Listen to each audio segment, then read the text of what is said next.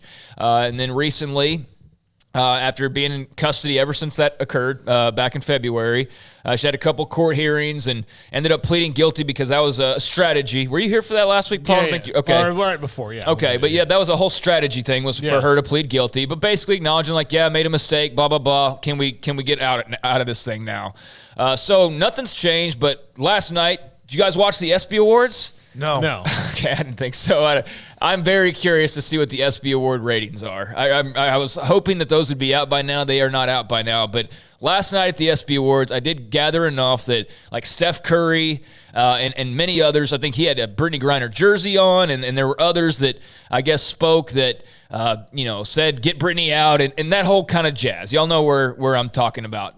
Just free Brittany and that kind of thing. So she's receiving a lot of support from her fellow athletes, fellow WNBA stars, and that was on on that platform last night at the ESPYs. That was one of those things that got brought up more than once. So that was a nice showing for those who care about such a thing. But Russia's now responded to all of the talk the last few weeks from Megan Rapinoe and WNBA stars and Steph Curry last night at the ESPYs.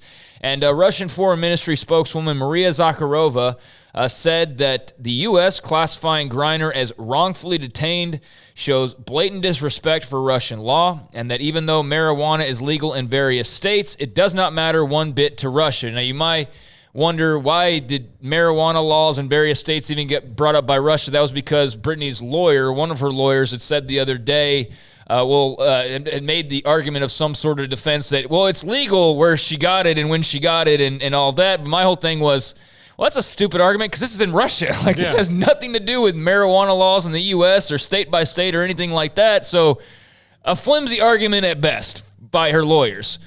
Go ahead. I do think, though, they're calling her wrongfully detained because had this happened at any other time in maybe the last decade, she would have gotten a slap on the wrist and gone. She's just gone into Russia at a really hot time because they're in a war and they're blanketing everything. So I think that's why they're categorizing it, because. But wasn't it before really? It was like right at the start of all that kind of popping off. And so it was enough, I think, after like the invasion, so to speak, that it was on the radar enough to feel like it was a propaganda thing. But it did happen very quickly after it kind of got on everybody's radar of what was going on over in Ukraine. So you can see where the timing lines up, but it's not like super obvious that was what was going on. So as far as the wrongfully detained thing, I get what you're saying, but the argument that because it's legal where she got it in the United States has nothing to do with Russia. So that leads me to the Russian statement today. Foreign Ministry spokeswoman Maria Zakharova said, quote, if a U.S. citizen was taken in connection with the fact that she was smuggling drugs, and she does not deny this, then this should be commensurate with our Russian local laws and not with those adopted in San Francisco, New York, and Washington. So that is the response from the Russian side of things, and especially as it pertains to the latest, I guess, attempt by her lawyer to try and just move this thing along. So that's Russia's response. She's been in jail since February. She's had a couple court hearings. The U.S. government says she's wrongfully detained, but Russia obviously feels different. And, there's all sorts of rumors about, New Mexico's governor and others working to secure her release. But as it stands right now, despite ESPY awards and Steph Curry and other arguments that have been made, the story doesn't change. She's still in custody, and it remains to be seen when that will change. I saw the WNBA All-Star Game, which I didn't watch, but I saw an image that everybody was wearing a 42 jersey in honor of Brittany Griner and all that. And I get all that. I get the support. I'd like to see her come back. I get all that. She also, there's a lot of things she could have done better, whether she's wrongfully detained or not. But a lot of this is kind of what we see now. When something happens, everyone wants to kind of act like they're going to make a difference. It doesn't mean you can't say what you want to see happen, but some of these athletes and some of these personalities and actors and Hollywood, they think they have a lot more clout than they really do. Yeah. I don't disagree with that. I do think that, Vladimir Putin could give a blank about Steph Curry showing up in a Griner jersey. I don't think that's going to make him release her any sooner. So point being with that story is that's the latest development. She received a lot of support last night on that ESPY broadcast that I did not watch, and I am curious to see the ratings. But Russia did have a response, so I thought that was of interest. No, the ESPY doesn't get ratings; it gets rating. Right? It's just one rating. So that was the country of Russia's response, and we will see how that ends up panning out for her as we're now into July. Since she was arrested in February. Speaking of ratings, Major League Baseball All-Star Game. Good news and bad news. Which would you like first? I would like the bad news. All right. The lowest ever ratings for the Major League Baseball All-Star Game. Tuesday's game averaged a 4.2 rating, 7.51 million viewers on Fox, down 7% in the ratings, down 10% in viewership. There was 4.5 and 8.32 million, or a 4.5 rating and 8.32 million people watching last year. So this year down to a 4.2 and 7.51 million people. The previous low was last year.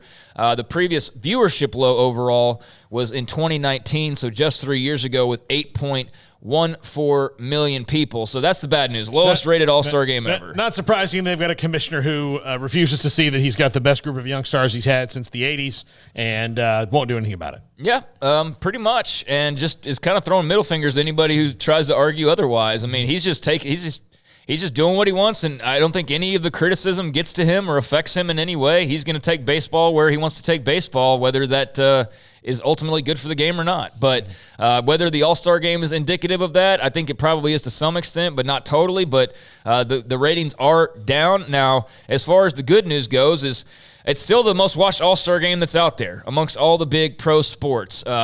You had, of course, the Pro Bowl on ABC and ESPN. You've got the NBA All-Star Game, and all those do relatively good numbers, 6+ million. But Major League Baseball's All-Star Game, the most watched all-star events in sports, and that even passes their second best mark, which is the Home Run Derby, which got 6.8 million people. So you had the All-Star Game, the Home Run Derby, and then the rest of the leagues sorting out the All-Star Game ratings after that. The good thing about the Major League Baseball All-Star Game is you can't really, I guess you could, but it would make the game so much longer, and that's not what anybody wants. You can't really half-ass a baseball game like you can the NBA All-Star Game where you don't play defense, or the Pro Bowl where you don't rush the punter and things like that. Like, you can't really do those things in baseball. You just go, you throw the ball, you hit the ball, you catch the ball until the game's over. So it's not like you can not decide to field a ground ball. And there's some big names that were not in that game that did not play, right? Yeah. Yeah. But it's an actual game. It's not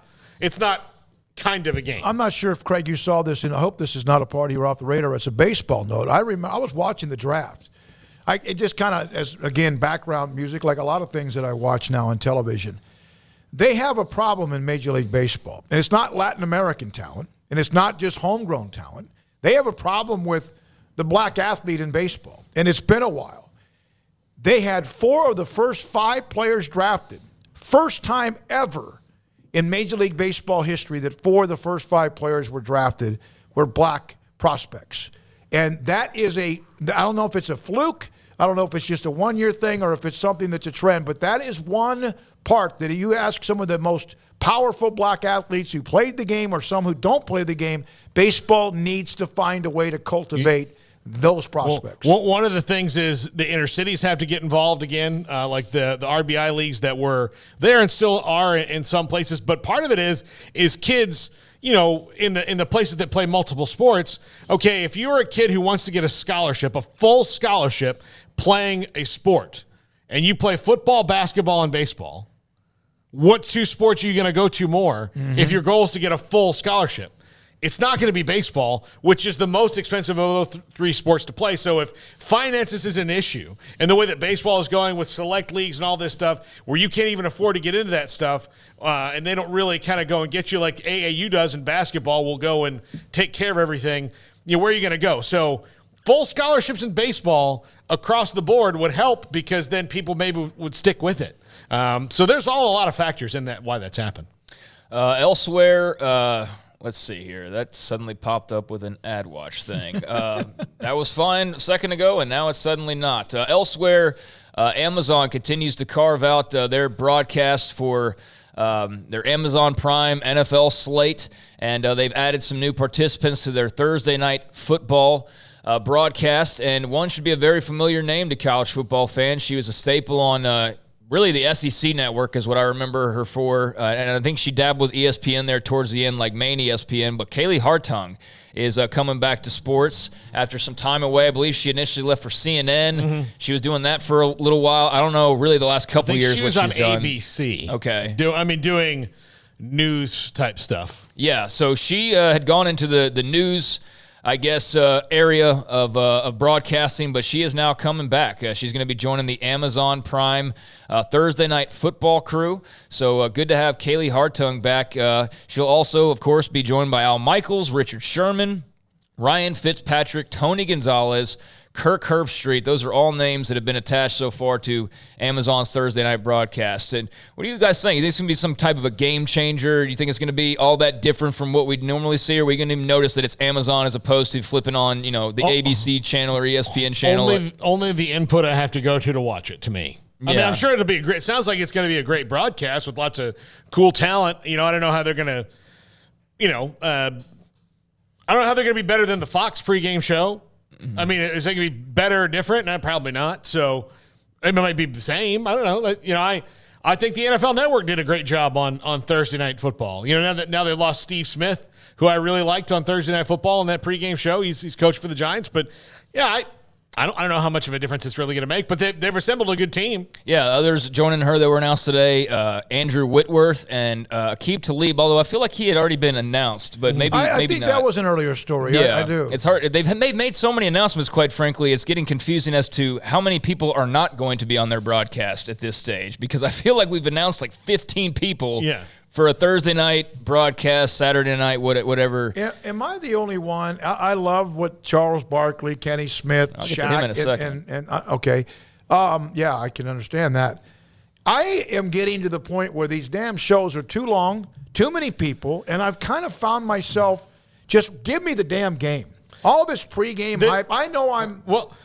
This coming from three people who will do a pregame show that you can watch on multiple platforms coming this year. No, a pregame show that's an hour or 90 minutes. I'm not talking 4 hours and then there's a live concert. And look, ESPN, who doesn't even have the games until Monday, on Sundays does 6 hours of NFL programming before noon. So I get, Fox's pregame show is 3 hours. Yeah, it's a lot. No, I'm with you. I think it's a little bit much. But I usually don't. It's 12 people. No, it gets to like the CNN political presidential coverage where there's 12 people and there's like a billion bleachers. Yes, exactly. That's when it gets a little bit ridiculous, and that's almost what it feels like. That's what I'm saying. It feels like there's been like 15 announcements for the same show, but it's a little bit more spread out than that. So we'll see how all that comes together here in the next few weeks. Starting to wind it down here. Charles Barkley, he talked to the New York Post yesterday. This is after some comments with Dan Patrick went viral about him being interested in joining Live Golf.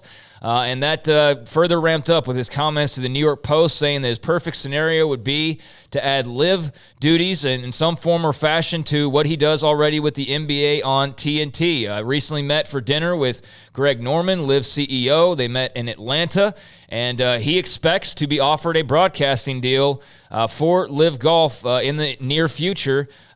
He's owed $30 million on the remaining 3 years of his contract with Turner Sports for NBA on TNT duties. So Liv would have to offer serious money to jeopardize not only the rest of his TNT contract, but his various sponsorship deals as well. So he's basically telling Liv, like, I'm interested, but you're going to have to really back up the Brinks truck to make this all worthwhile. So there is a lot of smoke, and there's now some fire to that, and we'll see if Charles Barkley doesn't, in fact, end up joining it. But all signs point to it sure seems like he's going to be the next member of the Live broadcast team in some form or fashion. I'm sure he's telling them, cover my gambling losses, and we'll start talking. That could very well be it. They might be doing that with Phil. I mean, just be, with all.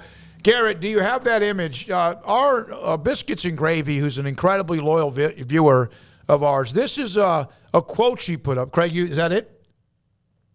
I don't know what this is. What is No, this? I'm asking you about Off the Radar. No? Okay. Garrett, I'm sorry. I thought you said that was the last thing. Go ahead and put that back down. Go ahead. We'll go back to Craig. Sorry about that. A final story then. Miami is retiring the turnover chain, according to Mario Cristobal. He announced that at ACC Media Days and said that as fun as it's been, it's kind of they're changing the culture, changing the program. I've seen others make the argument for why this is silly, why they should just embrace it and keep embracing it, and it's not that big of a deal. But Cristobal said that they are going to retire it, say, let's put it this way, we've been working so hard and paying attention to so many other things that, in my opinion, are much more critical to winning football games and having success that it really hasn't been a subject or a topic. We won't be using it. So after what would be close to 5 seasons since Mark Richt introduced the turnover chain, amidst a time in college football where I think it kind of led to where we are now, where you saw so much excess of diamond chain turnover chains and little Tykes goals on the sideline. And just silliness, right? Just silliness. It doesn't mean because of what you did when Miami was the U and dominating college football, if you do something they did, it's going to make you that good. Well, there's that too. But it kind of feels like there was a little silly period where everybody had a billion uniforms about 5 years. Just that whole little stretch where that's all starting to kind of wind down now at this point. The top 5 today is about the props. In honor of this. But I will say this. Miami Mario Cristobal was with Miami during the glory days when he played there. So if he played for Jimmy Johnson. So if I'm Mario Cristobal and I am interested in the money that I've got flowing into my program from the alumni who remember the good old days of when I played there as an excellent offensive lineman that Mario Cristobal was, Miami then didn't need a turnover chain to celebrate their turnovers. They had the broken, battered, near carcasses of their enemies that led them to buried in their end zones. Yes. Warren Sapp didn't need a turnover chain. He just knew what happened. Yeah, he said certainly That's history. a great point. He said certainly history is history, and whether it's positive, whether it's inconsequential, whatever it may be, it's still our history and part of your program. We're just moving in a different direction that right now doesn't involve it. That's really the best way to address it. It's not a shot or disrespect, but they're just going a different direction with their culture. So Mario Cristobal retiring the turnover chain, and there's a few things off the radar. Thank you very much, Craig. We'll take a break here. John McClain's coming up next. There's a story, and Girl Friday 85 sent this to me on Twitter. A quote from Sam Kahn's article in The Athletic when he was down at Texas High School Coaches Association, and all the coaches were down there, and he was able to talk to each one of them about some of the Big 12 schools as well. We'll get that a little bit later on. 511, John McClain, Hall of Fame columnist next. Sikkim 365 Radio and 365 Sports. Pioneer Steel and Pipe, 1943. They opened their doors, and they're as strong now as ever before. They have been through all of whatever you could imagine with the country, economy, whatever, trends, and guess what? They're right here. In fact, building a brand new building, a huge facility that allows them to be bigger, better, faster, and stronger, and also have more for you, the product you need to build commercial or real estate, pipe, steel, and metal, and then also they can distribute that a lot quicker as well. And on top of that, the customer service, which is true, has been since day one. A handshake means a lot. Yes, you still have to have great product. You must deliver to the customer, and they do that as well with that and unload, but deliver what is the promise of what you say to them, that they are and they want to be. And you think about the only customer, yet you might see many others, of course, inside their facilities in Waco and Bryant. That's the Pioneer way since 1943 at pioneerboys.com. The secret to living your best life is pizza, obviously. Golden crust made from scratch, 3 fresh signature cheeses, and the toppings, crispy old world pepperoni, savory Italian sausage, bacon. That's called a dream team. Find everything you need to live your best life and more at Marco's Pizza. Owner Bob Mock has been delivering pizza since 2001 and is the proud owner of 4 locations in Waco, Belmead, China Spring, Woodway, and soon to be open in Robinson. Marco's. Pizza lovers get it.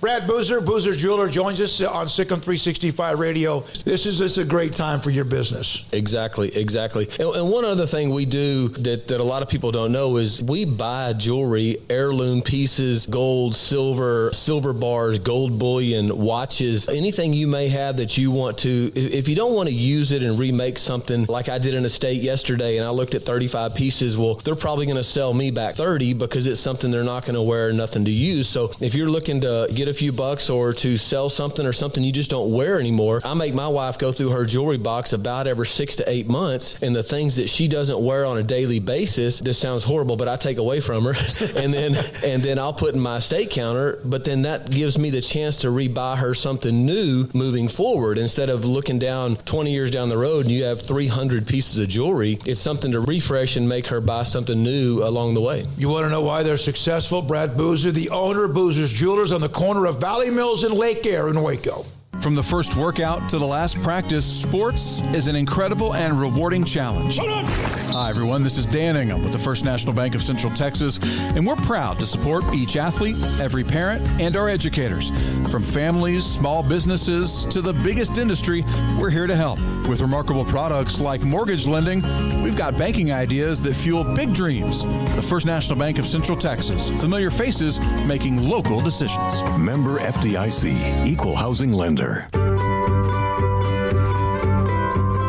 You want to know why Stonewood Dental is so successful? Listen to what happy customers have to say. It's pleasant. It's different than any other dentist office. I really feel like they care. And it's not that you're here for 2 hours waiting on someone to take care of you. It's quick and easy, and I bring my kids, and my kids love being here too. They really love the treasure box. Staff is really nice and accommodating, real friendly.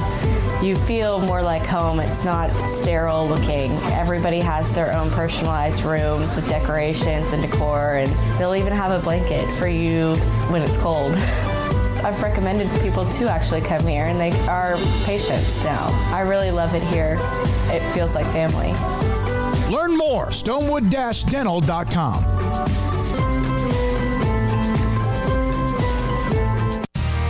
How did Edward Jones become one of the biggest financial service companies in the world? By not acting that way. Financial strategies, one-on-one advice, it's a big difference. And that's why Brad Wilson, your Edward Jones financial advisor, makes sense of investing. Experience the difference for yourself. Brad Wilson, 250 Sharon Drive in Woodway, 254-776-4337.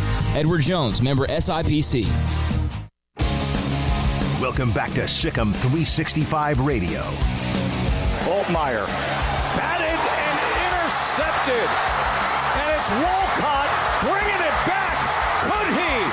Wire to wire, Sikkim Bears. How about it? The 5 o'clock hour is sponsored by Edward Jones Investments with financial advisor Brad Wilson. Investing his time and experience back to you and your money during today's changing times. Edward Jones, making sense of investing. Now, here's David Smoak, Paul Catalina, and Craig Smoak. John McClain, Hall of Fame columnist, joins us normally on Tuesdays. He couldn't this week, and so he's with us now. I'll talk about a lot of things. NFL camps are opening up. News on the Browns at quarterback. And, oh, my goodness, John, did you watch the Astros? And they seem to have the Yankees number. I certainly did. They blew a 2-1 lead, tied in the ninth. Their closer, Ryan Presley, had paternity leave. He already had the baby. They're in town. I don't know.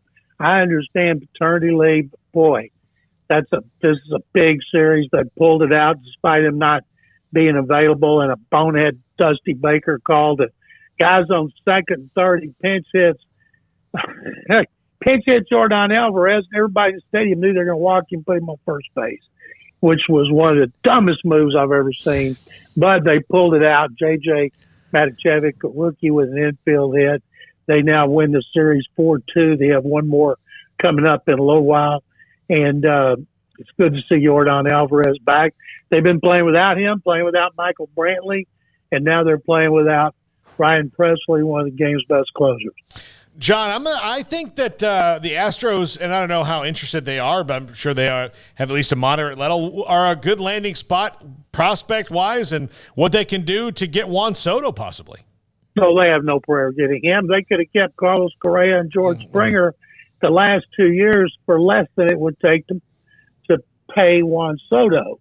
And the teams, besides the big money teams like the Dodgers, the Mets, the Red Sox, the Yankees, teams like Seattle, San Diego, and Tampa, all of which have winning records, have stocked minor league systems. And they're talking about wanting 6 prospects.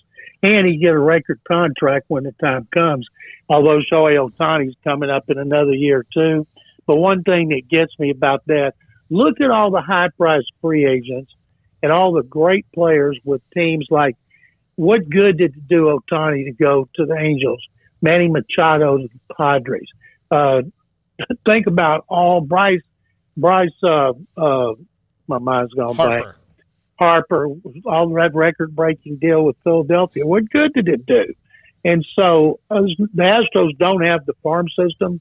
They're still hurting from missing 2 1s and 2s the last 2 years because of the cheating scandal. So they don't have the minor league prospects to give the Nationals. And I'll tell you guys something that makes the Astros streak that they've been on since 17. They lost the World Series to the Nationals, and the Nationals have gone straight down the toilet, and the Astros have stayed on top, which makes the Astros a performance, especially under the pressure they're in where everybody boos them, even if they weren't on the team that cheated, all over the league, and that makes their performance even more impressive. John, the Cleveland Browns have reportedly signed Josh Rosen after a workout. That's according to James Palmer, as at least the first guy that I've seen report that. What does that tell you about what's going on in Cleveland right now? Well, it tells you that they're bracing for a long suspension of Deshaun Watson.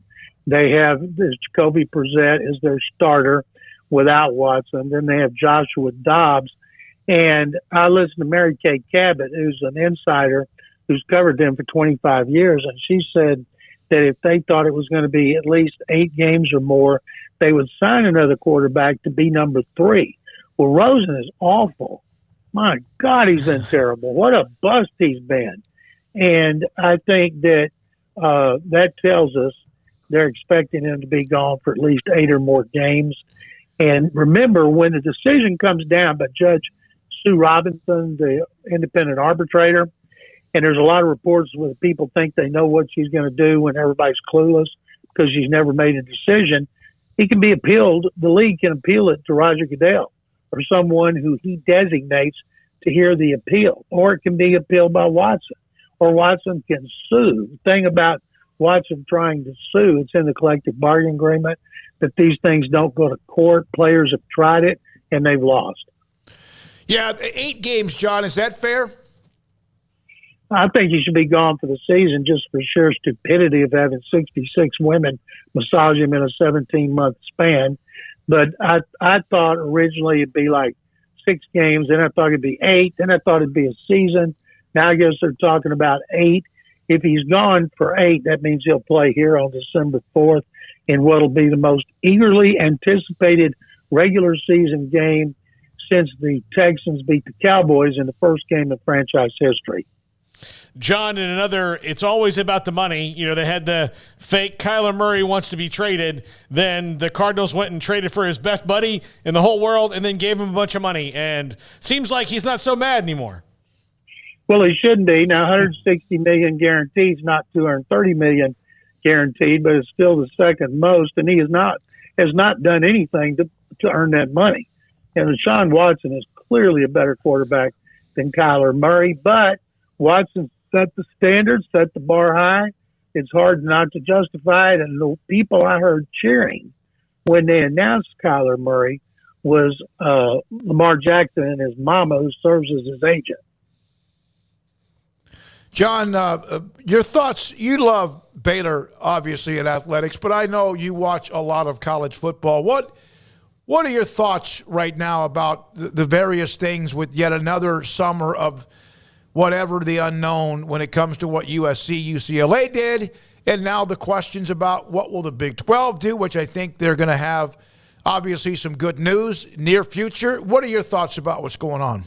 There's nothing wrong with being the number 3 conference, and I think it's amazing the turnaround they've made since all the gloom and doom predictions when the Longhorns and Sooners went into the SEC or agreed to go in the SEC. I was in Austin on Tuesday with a friend of mine, Jim Mattress Mac McInville, our world-renowned gambler and furniture salesman, who's a big Longhorn fan. He had to see his new sign in the stadium and record a commercial to run on their Jumbotron, and they gave us a tour of all the facilities, and we're walking through it, and I'm looking at it, and I told a friend of mine who did not go to UT behind me, I said, all this, and they still didn't get one player drafted.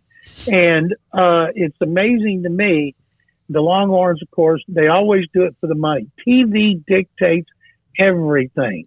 Anybody thinking that schools dictate it? No. TV tells them what to do. If TV decides they want those 4 schools in the Big 12, they'll be in the Big 12.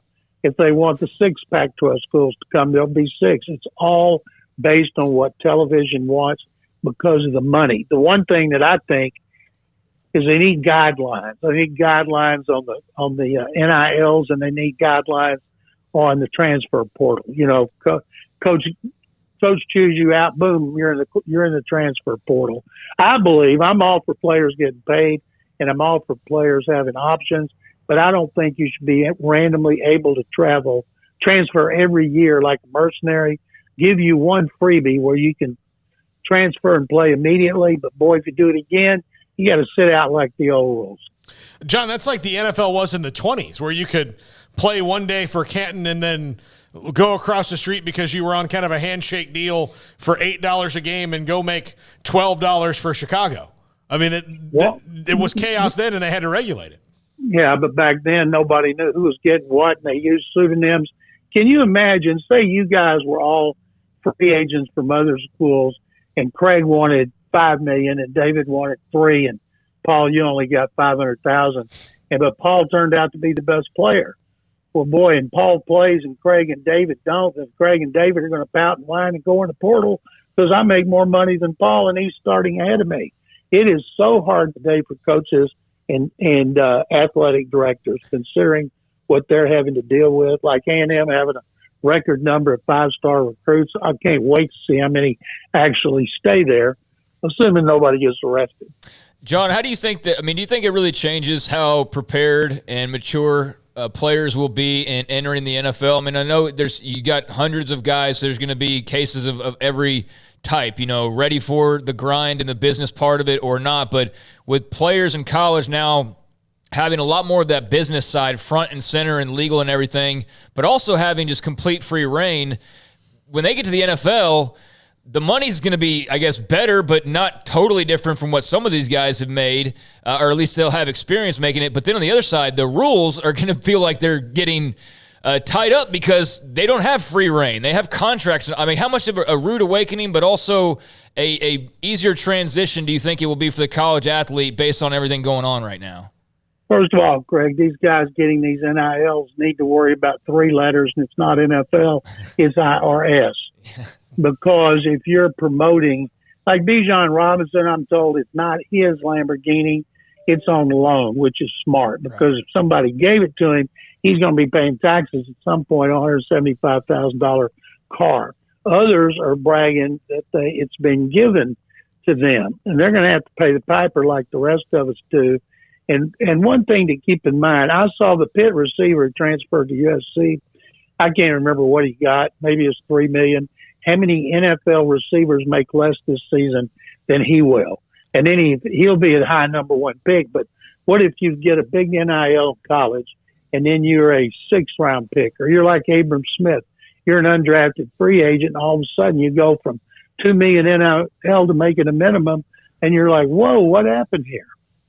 You know, you mentioned the IRS, and I wrote a big-ass check, man, I'm telling you, this year because of how our setup is. And I really do hope to God that the college athletes are getting some sort of at least education about that, if anything, because they're about to get stunned with what it's going to cost if they don't protect at least or put back some money in the end. It's going to be bad. And it's amazing to me how powerless the NCAA is right now. That's a great point. John, John, I said earlier in the show, they used to have rules about cream cheese. Like, so many rules, they would say you can't have cream cheese for recruiting. You can only have this kind of peanut butter and jelly. You know, no ketchup for the French fries, all that stuff. And now, like, there's like 4 total rules, maybe?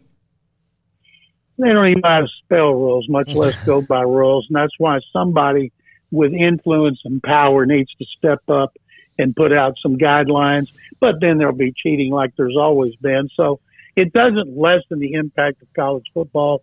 I can't wait for the season, can't wait for Baylor's season to see how they follow up with Dave Aranda. I was at an event recently doing some serious trash talking with one of the biggest Oklahoma State alums in the state and giving him a hard time about the championship game. And so I can't wait. And I was having a blast doing trash talking in Austin this week. And I only wish I had an event at A&M so I could do some trash talking there too. Thank you, John. Appreciate your time as Thank always. you, guys. Thick 'em. John McClain, Hall of Fame writer.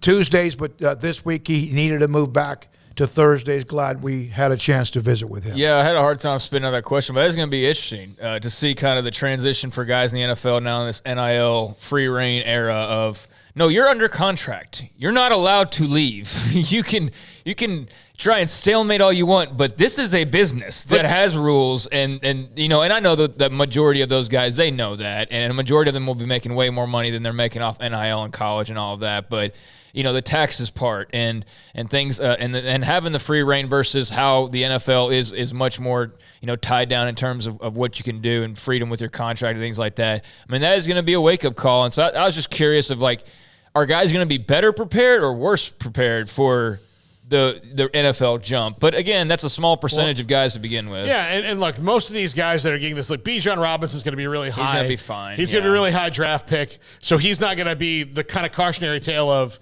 well, you got $1 million while you were there, and then you're going to be an undrafted free agent. But that risk does remain because of how excited people are, and I think it's probably bigger for the incoming recruits, like the guy from Tennessee has to live up to that $8 million, and then to make that kind of money right off the bat, he's going to have to be a top 2-round draft pick. But what if he's a bust? You know, you paid $8 million for a guy who's not even going to play in the NFL? Like, that's... Yeah, a lot of this money is not just to get you to a campus. It's also so you can solidify the ability to represent him when he goes to the NFL. Well, and Nico Iamaleava, which is who you're talking about, he's the number 2 quarterback in the country behind Arch Manning, number 2 player in the country last I looked. We also got to be careful. He didn't get an $8 million check. No. He got whatever he got initially, and he could earn $8 million, just like, you know, Quinn Ewers could earn however much at Austin if he plays well, and Bijan could, you know, I mean, I think there's a lot of coulds, and we just see those figures, and that's intentional on the part of the people that put that often. It's like, oh my God, Tennessee, $8 million for their quarterback. He might not even have seen $1 million of that yet, and he might have seen 2. We don't know, but I don't think he's seen $8 million. And those who are putting up the money, there's a reason they're rich. They're not making bad business decisions. Some of it is ego. A lot of it is ego, I think. Albert Breer broke down Kyler Murray's contract. $105 fully guaranteed. $29 million signing bonus. $30 million this year, $39 next year, just under $39 in 2024, and a $161.7 million injury guarantee. Not bad for a guy that was too small to play in the NFL, huh? Yeah. I love watching him play. I do. He was an incredible player in high school and also damn good in college. He's good, but there is definitely room to get and be better. Oh, he's not a finished product by any means, and I don't think he's, the best quarterback in the league by any stretch. So, he's still got room to improve, but he's been like I just made fun of I don't know how many countless people who back when he was at Allen, he's too small to do this, he's too small to do that, and then he just went on to this thing. His career was over after the A&M transfer, right? And then he goes to Oklahoma, goes and wins a freaking Heisman Trophy, wins a bunch of games, and number 1 draft pick in the NFL a few years later. It's just amazing for the guy that was too small. Number 1 draft pick in the NFL, Heisman Trophy winner. Everybody had him off to the Oakland A's. Oh, yeah. He knows he's going to play baseball, yeah. And who now he makes more than all of them. Could probably buy the A's in so many ways. I think he makes $2 million less than the whole A's roster combined right now over there in Moneyball land. But that's, at this point, they're totally tanking that intentionally. Yeah. I mean, it's like they're intentionally trying to make the crowds look as bad as they possibly can. The last thing they want is big crowds out in Oakland right now. They want to move to Las Vegas so bad. Yeah, but for Kyler Murray, the biggest thing for him is going to be staying healthy. You know, what happens to him is he starts out like a house on fire every year because, I mean, he's really tough to stop, makes big plays. Now he's going to be without DeAndre Hopkins for the first, 4-6 games this year because of that suspension. So we'll see how he does, but he starts out like a house on fire, and then somebody, a running quarterback. Somebody hits him, and he's out for a few weeks, and then you come back, and I don't care who you are. If you're out for 4 or 5 weeks during the season, when you come back, you're not the same. Name me a quarterback that is known to be a running quarterback who stayed that way throughout their career. I mean, Steve Young, and even then, like Steve Young. Lamar Jackson's trying to do that. Michael Vick. Michael Vick, yep, until his career ended with others. The dog derailed. I guess he got it back, but but we've seen a bunch of them. I mean, and there's a few others, but most of the time, eventually the game catches up with you no matter how fast you are, small or quick you are, or big you are. Here is a quote. Sam Conn of theathletic.com, and Girl Friday 85 sent this to me. This is a quote. He's done a story about all the various, from Sarkisian to Fisher to TCU to Texas Tech. And here's a quote on just the note about Baylor and Dave Aranda. This is yet another Dave Aranda thought. It's a little bit small. I hope you can read it. I'll read it for you. After winning the Big 12 championship and sending 6 players to the draft, Aranda noted multiple times this offseason that maturity is the biggest issue facing Baylor.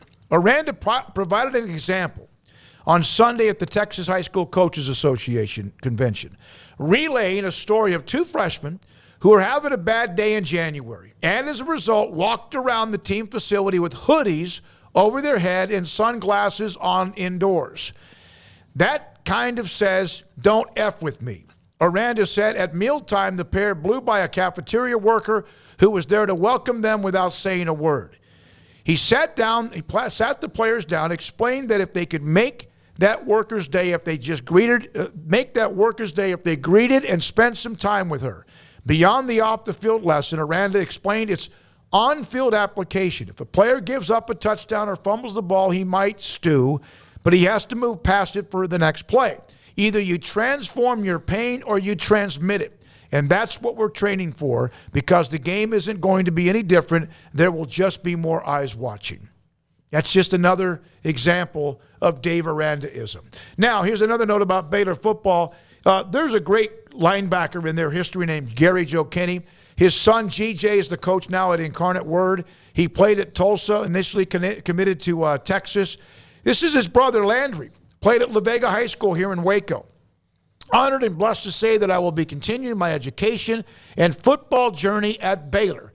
Landry Kinney, now it's the second transfer. Anthony's a transfer. And I think there's also a walk-on, that quarterback room that's led by Blake Shapen. News about Landry Kinney and the lineage of the Kinney family as well. When we come back, let's see here. Let's go to the chat room. Yeah. Got another break? Yeah. Go to the chat room. Let's go to the chat room. I think I want to go in there. We'll see. 254-339-1122. Also, the text line, if you have a question or something you want us to read, that's the number as well. SicEm 365 Radio, 365 Sports. Make this a summer sales event is happening now at Allen Samuels on the new 2022 Ram 1500 Crew Cab Lone Star. With special values up to $7,000 or get $1,500 bonus cash and 2.9% for 72 months. Ram trucks are designed to be durable, functional, and stylish. This legendary, award-winning truck gives you that first-class feel. Allen Samuels in Waco, the place to shop for Ram trucks. First responders get $500 extra cash. Come by. Let's be friends.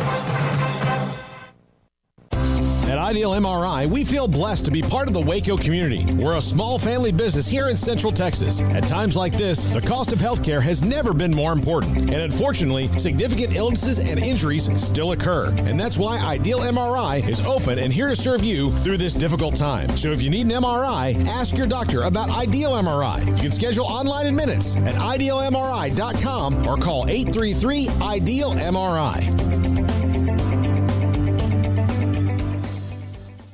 Did you know that 1 out of every 4 men have symptomatic low levels of testosterone and don't even know it? And if you think you're too young to worry about it, guess again. Low T levels can make you feel tired and grumpy, cause weight gain, and wreak havoc on your sexual desire and performance. Petty Clinic Low T can set up same-day blood screening and results, so if you're tired of being tired, I challenge you to man up and Google search Low T Waco or go online pettycliniclowt.com. It's a private clinic with an atmosphere catering to men. Affordable, only $150 a month, includes lab work, office consultation, testosterone injections, follow-up visits compared to $395 a month in Dallas or Austin, and you don't have to fight the traffic. Petty Clinic Low T as board-certified physician consultations will provide the best form of brand-strength testosterone available. Contact Petty Clinic Low T today, just off Highway 84 and Old Hewitt Drive in Woodway. Petty Clinic Low T, helping men become the high-performance men they deserve to be. PettyClinicLowT.com or Google search Low T Waco. Let Camille Johnson Realtors guide you seamlessly through the process of buying your dream home or selling your current one. Commercial, farm and ranch, or residential, Camille Johnson Realtors can smoothly and successfully lead you through any transaction. With a team of 28 experienced agents who are excited about serving you, Camille Johnson Realtors services the entire greater Waco area. If you're in the market to buy or sell, contact Camille Johnson Realtors, 104 Midway Center in Woodway, or find them online at www.camillejohnson.com. Camille Johnson Realtors, elegant, charming, warm. Welcome home.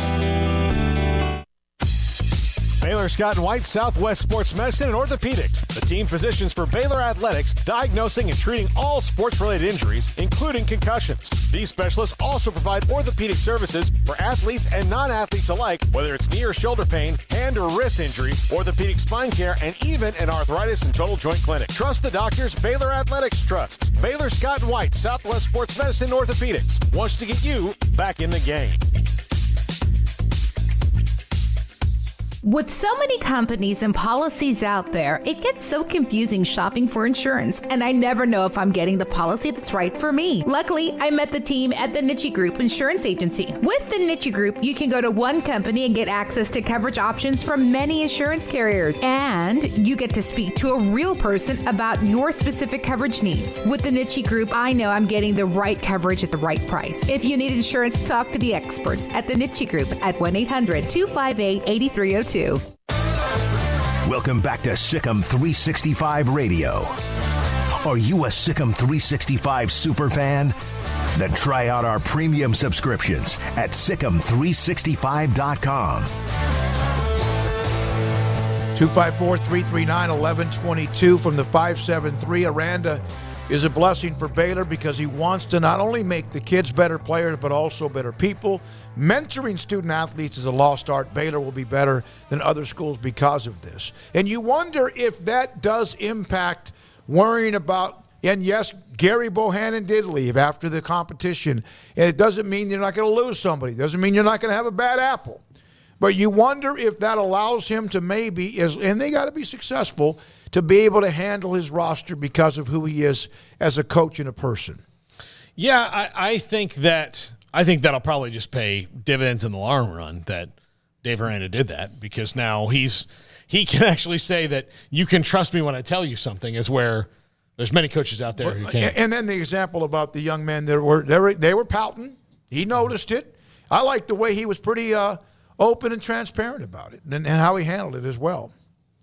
Go ahead. Well, I mean, to answer your question, then yeah, I mean, it's going to be great culturally, and I think that, you know, as much as we talk about Nico Iamaleava or Quinn Ewers or all these other things that make headlines, and, you know, great for those guys, but as much as those are the big stories, there's thousands of college football players that aren't getting massive NIL deals. And that's kind of what I was saying. We're losing the sight of, like, the educational part of it. Dave Aranda is the exact example to use of it's bigger than just the money piece. I know it's hard for some people to see, and the people on social media are loudest about all that matters is the money in the long run. Go get your bag and all that crap. And I agree with it to a certain extent, but I don't agree with those that just dismiss all the other valuable lessons that can be learned with a coach and player relationship or a football environment, a university football environment. I'll never jump on board with the money's all that matters. Even if money's been all that mattered to athletic directors and university presidents for the most part, I've seen firsthand the valuable lessons, life lessons that are learned, obstacles that are overcome because of a coach or your teammate pushing you, your professor, whatever it may be.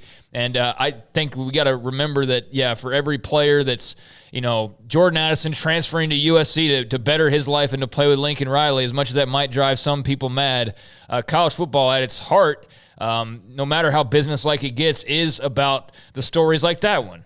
Dave Aranda, just a simple life lesson that hopefully impacts both of those guys, whoever they are, and betters them as young men, and they take that lesson and pass it on. And just as human beings, we all just help each other out, and we all get better as a result. And that's good. It's good to have a kind of story like that compared to what normally gets all the eyeballs, you know, most of the time. Yeah, you do. There's a lot of – you wonder where we'll be in 3 to 5 years. I'm wondering where we're going to be next week, but 3 to 5 years and where the college athletics – like what it means. And is it completely away? And that's not doom and gloom. It's not, oh, man, get off my lawn at all. I think it's important that you don't lose everything about what an education or time in college. I'm glad the NIL is here. I'm glad that student athletes have a chance to earn money based on their name, image, and likeness. Had we ever been down this road if it wouldn't have been for the EA Sports or whatever the I mean, I don't know. I mean, would it ever gotten to that point? Yeah, well, somebody's going to be smart enough to realize they're getting robbed blind for decades. And we had Greg Shaheen on the show who kind of told them that this was coming, and the NCAA didn't do anything about it for years. So he was the guy in the disaster movie who says, yeah, the avalanche is coming. Like, no, we haven't had an avalanche here since 2004. It'll never happen again. You know, and it just you know, it was very short-sighted and blind by the NCAA. So yeah, I mean, had O'Bannon not happened, then maybe this lasts a little longer. But eventually, it was going to happen because, you know, it just does not make sense. And with the NCAA, either their lawyers knew this, they either refused to acknowledge or didn't, was that just because you go to a college does not mean you have to forfeit your rights as a citizen. It's not, you can't just give up your name for nothing. And that's something the NCAA didn't care to understand or realize, and could have just worked with it and said, all right, well, we see where the legal tide is turning and that college athletics is changing, but because you had too many people that were, this is the way we've always done it, this is the way it has to be, this is the way that college athletics is, that's an attitude that's going to get you beat almost every time. You can still have your morals or your belief of what should be at the core of things and bend the things around it to fit it, but you can't just stay, this is how it was, this is how it's always going to be, you know? Well, look where they are now. Now they're the ones that basically are extinct. Yeah, I wasn't trying to get doom and gloom. I was just saying that there is a place for culture in college athletics right now, and Dave Aranda is an example of that. That was my main point, rather than kind of going back down the whole path of how we got here. But yeah, I mean, all that still applies, and just saying, it's good to have, you know, for every Jimbo outburst or whatever craziness gets, you know, a majority of the eyeballs, which is all that really matters at the end of the day. That, or the most money is the most eyeballs. Dave Aranda is probably not going to get either one of those most of the time, but we know at least one example of him, you know, making some life lessons happen and hopefully improving the life of two of his players as a result of just a simple noticing of their behavior in a very minor way, but that could have a major impact on not only their lives professionally, personally, but also whoever they pass that along to. And that's what I'm saying is those little things, as little as they may be, that you can't put a price tag on, that's what's always going to be a special part of college athletics and what you can't lose sight of. So for every Super League there is, that's why I always believe there will be a place for whoever's not a part of that Super League, because we just need people out there helping mold our young people and bettering the future of this country. And I think that college football does a lot of that, even with its warts. I love what you say about that. And Nebraska 1234, Smokey, don't apologize for sounding like an old man. Old people have wisdom. From Donnell, well, football, maybe Donnell, but Donnell, I believe, Johnson, football is entertaining, but watching kids do homework and study for exams is not. Maybe in the future that will change. And then here's this one from Al and Dorota. If you care about academics, drop your football program, send your kid to MIT or Caltech. Well, you can't just send your kid there. They got to invite you, right? They got to accept you. I had a friend in high school. I don't know, man. I like we covered Jalen Petrie. I'm not going to believe that academics don't matter. Yeah. Like I know how easy that is to say, and that it just doesn't matter when you're off making millions in the NFL. But I've seen it firsthand. It does matter, no matter how much you think that it doesn't. And it might not to a lot of people. It might not matter to Kyler Murray, or it might not matter to Bryce Young, for all I know. I don't know. I don't know those guys. But I do know who it has mattered to, and I do know that it has changed lives. And it is all that it's made out to be. No, not necessarily. Are guys taking dummy classes? Yes, but not all of them. And that's what I'm saying is we can't act like every dude who's chasing an NIL deal and going to class half the time is representative of every college athlete, because they're not. They're representative of a minority of college athletes. The majority of those guys are benefiting not from NIL, but from class, from coaching, and from those things. And there can be a mixture. I'm just sitting here looking at, there's got to be this Super League or nothing, or there's got to be this or nothing. And it's like, no, there is a middle ground, and we can't lose sight of that middle ground. That's what I'm saying.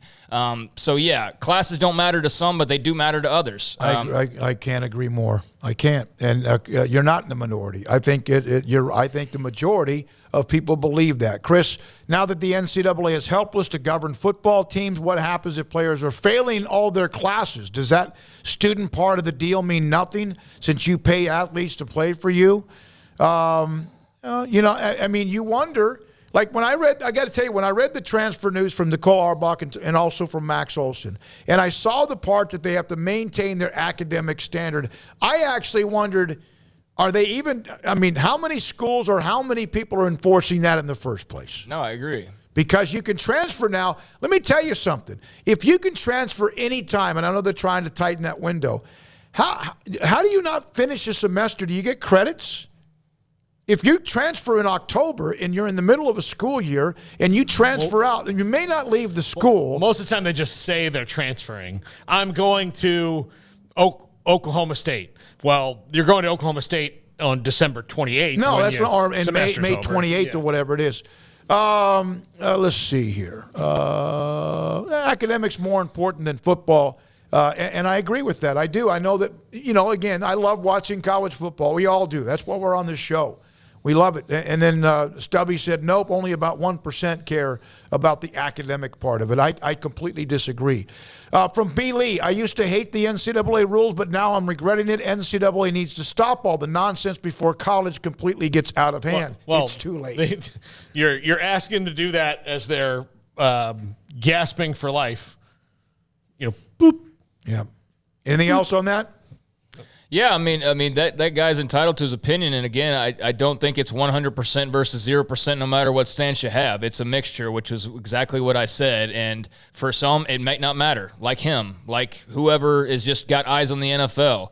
But for others, it does, and all I'm saying is, while we're sitting there staring, starry-eyed and obsessed, kind of like with Hollywood or whatever, thing grabs our eyeballs on a basis, which is the top tier, the best of everything. There's a whole lot of other stuff going on that we just kind of ignore for the other, more controversial things. And I'm just saying that my hope is that we don't lose sight of the bigger picture, even if the bigger picture to some people is only how much money Bryce Young's making and how much his name, image likeness gets him. I just think there's more to life than than just college football players and money. But clearly there's a lot of people that think that that's all that it's about, or that's all that it's ever been about. And I kind of feel sorry for you if you think that way. Bealey, Redwine 65, the NCAA didn't have the money to police universities who can't self-govern. From Jason Osborne, even if you make the league and have a great career, 6 or 8 years or so, or a good career, you have a life to live afterwards. Your degree will help you with the next phase. You hope so. Also, Paxton, talent should not evolve around academics. And then also biscuits and gravy. That has nothing to do with anything. Go ahead. No, go ahead. No, I'm not arguing that it should. I'm just saying, I don't know how to explain it for the 15th time. I mean, am I not clear enough here? All I'm doing is reading chat comments. I'm responding to that chat is what I'm doing. So I'm following up on it. Yeah, I don't know. Like, just simply, if academics is not a part of college athletics, it's not college athletics. It's pro football. Yeah. So as a college athletics fan, there is a place for the money side of it. No one's arguing that. No one's against that at this table or in this studio. But if it's college athletics, then there is a college part to that. And the majority of people in college are not benefiting from freaking NIL. Now, they might at Texas Tech now because they're all getting $25K. And I'm sure that will go a long way. But that's going to run out. And for those guys on that team that aren't going to make big money in the NFL and do the athlete thing their whole lives, that degree freaking matters. You can't tell me it doesn't. So I don't buy that it's all or nothing. It's all about the money and not about anything else, or it's all about academics or it's not about anything else. It's a mixture. It's a case-by-case basis. And I'm just saying, again, that for all the starry eyes over Bryce Young's NIL or Quinn Ewers' NIL and their NFL futures and all of that, don't forget about the guys who are the walk-on stories or the ones that aren't making big bucks. And that's as much a part of college football and guys getting degrees and changing their future generations for their families because of being the first in their family to get it or being the fifth in their family to get it and carrying on a tradition. That matters too, not just the money piece. Okay. That's all I'm saying. So the same guy who posted that, Paxton, said you can be the greatest player of all time and the dumbest in academics. It shouldn't matter. Well, no, Paxton, if you decide to become a college athlete, no matter how good or bad you are at school, you still have to do school. So that's no matter how much you're making or whoever's making. Case by case basis. So your example, Paxton, would not be applying to what I'm talking about here because that guy is fortunate enough to be the next great Kyler Murray type of player. So yeah, academics might not matter as much to that guy. I'm tired of going in circles here. Go pro football, cancel classes, degrees don't matter, and whatever. I don't know how else to explain it here. Paul Catalina's top 5 is next. Cars priced right both day and night. Average your car in Texas. Trucks built for you, red, white, and blue. Average your car in Texas. Cars that zoom with lots of room. Average your car in Texas. Count on us, a dealer to trust. Average your car in Waco, Texas. Baylor University is where lights shine bright. So, let there be light. Let there be roommates and teammates, scholarship and championships.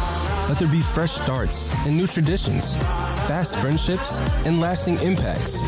Let there be laughter. Let there be joy. Let there be light. Baylor University, where lights shine bright.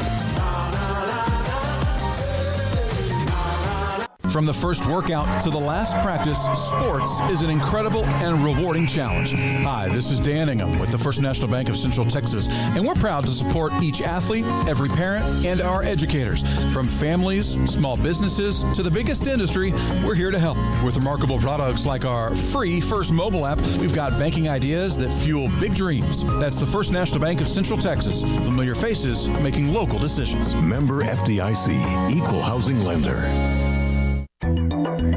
It takes time to reach goals. It's a truth that applies to more than sports. It goes for your financial goals as well. You work hard for your money, and you deserve an investment strategy that lines up with your game plan. And Tom Albers, your Edward Jones financial advisor, can help. If your financial investments aren't putting forth the effort you desire, stop by today for a financial review. Tom Albers, 4301 Lakeshore Drive, 254-776-7605. Edward Jones, member SIPC. Stepping into the boots of a U.S. Army officer can add confidence and leadership skills to your son or daughter's career path. See all the things they can achieve in our boots at GoArmy.com. U.S. Army Waco Recruiting Company, 254-598-8131 or 254-776-1543. In Texas, there's pea-size hail and baseball-size hail. Guess which one hit our house? We didn't even know where to begin, but we called our Texas Farm Bureau insurance agent, and he was so reassuring. He knew exactly what to do to get our house back into shape and our lives back to normal. Now, we're even more thankful for the roof over our heads. Stop by and see our agents at one of our 3 McLennan County locations. Coverage and discounts are subject to qualifications and policy terms and may vary by situation. Automatic Chef Canteen is a full-service micro-market vending and office coffee provider with state-of-the-art vending equipment, a wide variety of products, and offering custom-fitted micro-market vending office coffee solutions for your employee break room. You want a full break room solution and a workplace oasis? Well, Automatic Chef Canteen, locally owned and operated for over 50 years in Central Texas, also includes in-house mechanics on call 24/7 for fast, reliable service and maintenance. Automatic Chef Canteen, 6900 Imperial Drive in Waco, or online at automaticchefcanteen.com.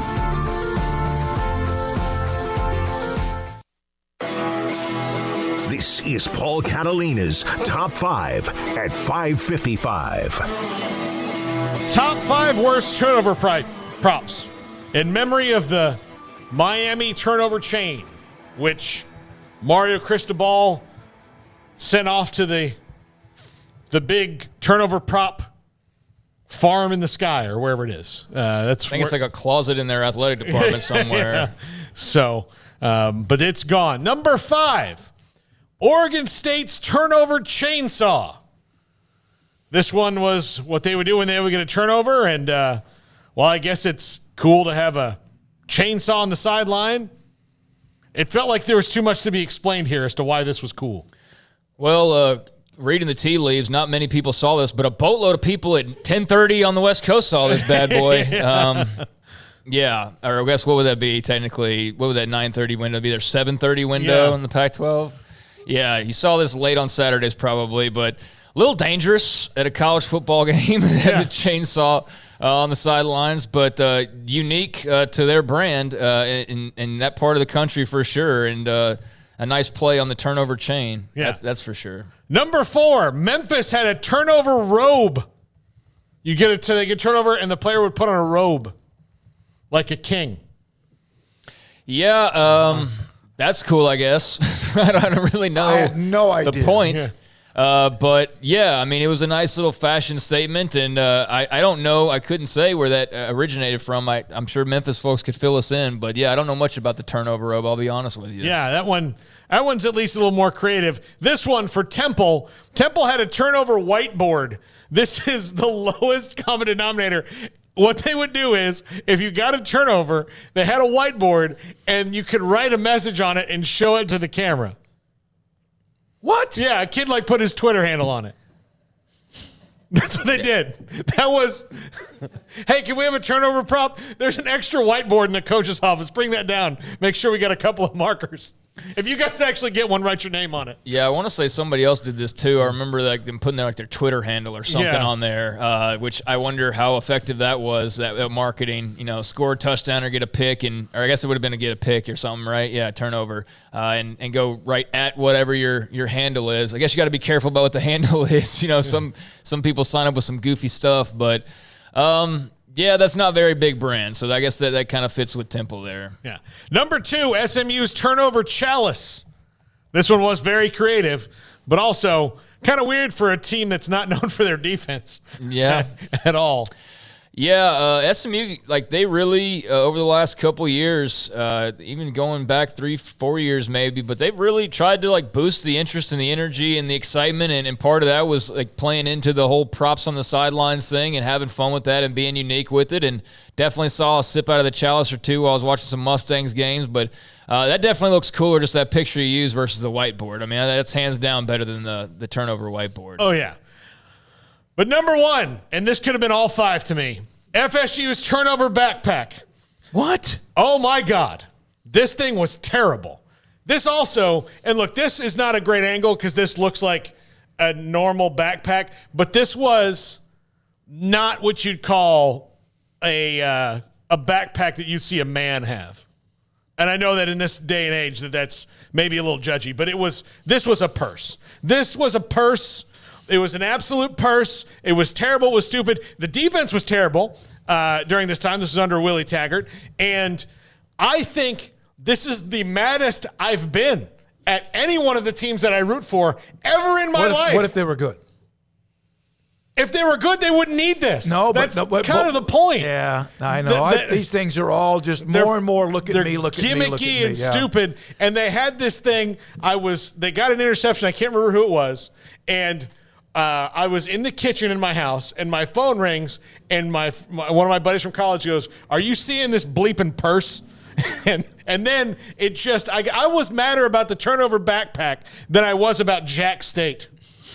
Oh, Lord. yeah. I was madder about the turnover backpack than it was about this. The worst thing ever, when Willie Taggart got fired and Odell Higgins took over, who has been there forever under Bobby Bowden and Jimbo Fisher, and now he's there to Michael Norvell. When he was the interim coach, they asked him about the turnover backpack, and he goes, "I don't know what that is." Yeah, good. It was dead to him. I saw an old post where apparently somebody looked up that backpack. It cost $495.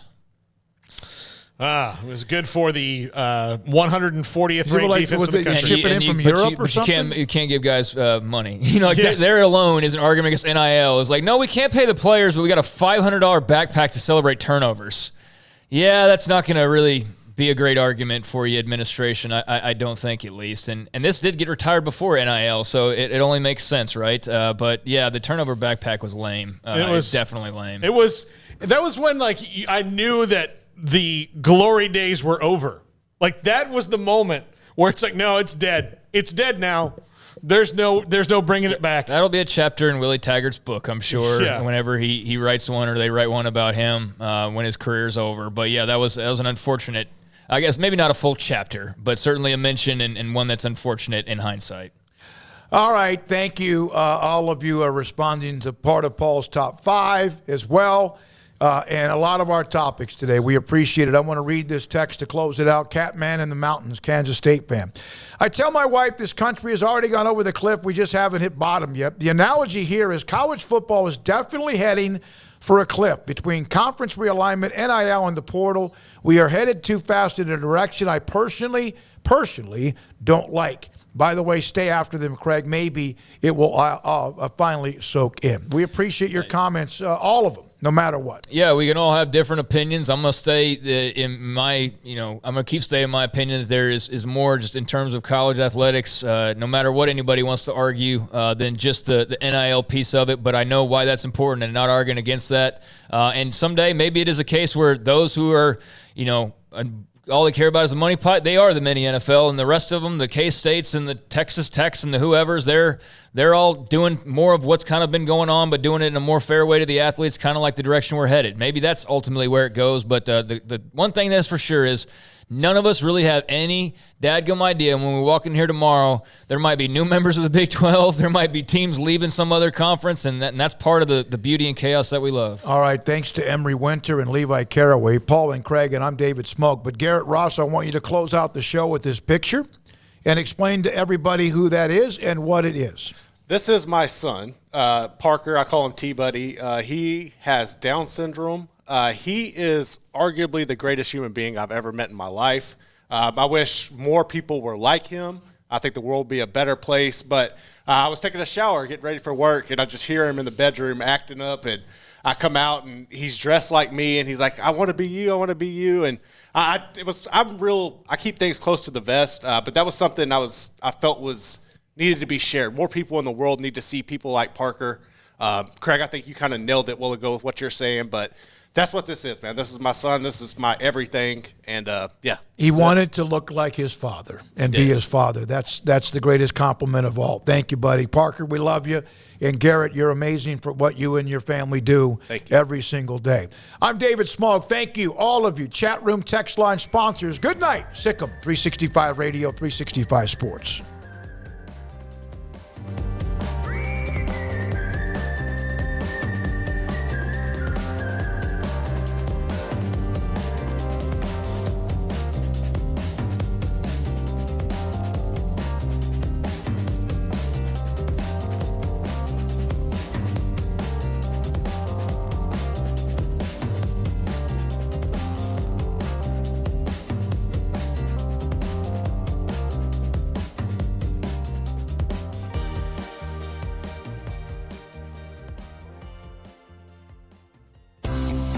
Ideal MRI is a small family business right here in Central Texas. We're open to support you while lowering the cost of healthcare bills.